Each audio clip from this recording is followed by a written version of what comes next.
La Poste et BPI-France, d'abord il faut savoir que nous appartenons au même groupe, le groupe Caisse des dépôts, qui est un groupe avec une identité forte, même si elle est récente.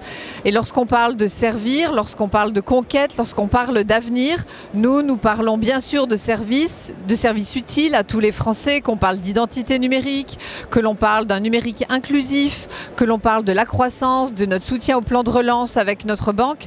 L'ensemble de nos acteurs et de nos actifs sont mobilisés autour de ce service de la France pour l'avenir de demain. La Poste, c'est une grande entreprise. 50 milliards d'euros de chiffre d'affaires, quasiment 47 pays, la moitié de notre chiffre d'affaires à l'international, la 5e banque européenne. Et bien sûr que la question du durable est essentielle. Elle est essentielle quand on est un logisticien, parce que bien sûr la question des transitions écologiques et du transport propre pour nos enfants, pour la planète, est un sujet majeur. C'est aussi un sujet majeur pour notre banque, qui est un des leaders de la finance durable. Le durable, il est un peu au fronton de notre raison d'être, de notre raison d'exister et de la préparation du monde qui vient dans lequel nous nous inscrivons.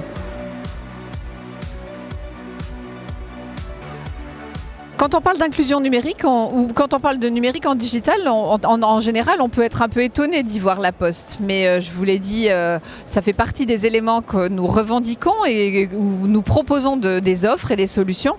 Parmi celles que nous avons annoncées il y a quelques temps, effectivement, il y a 2 jours, en soutien au plan de relance et en contribution au plan de relance lancé par le gouvernement en matière d'inclusion numérique, la Poste va mobiliser 100 conseillers numériques dans plus de 400 bureaux de poste, sur plus de 57 départements français pour pouvoir participer, donc identifier, détecter des personnes en situation d'exclusion et surtout leur donner les clés d'un numérique qu'elles puissent apprivoiser pour apprendre à fonctionner sur Pronote, pour apprendre à utiliser un compte et un login password, pour des choses aussi simples que celle-là, une démarche administrative. C'est un élément essentiel et le plan de relance a bien raison de soutenir ce type de démarche. C'est un élément essentiel de cohésion territoriale et d'inclusion sociale.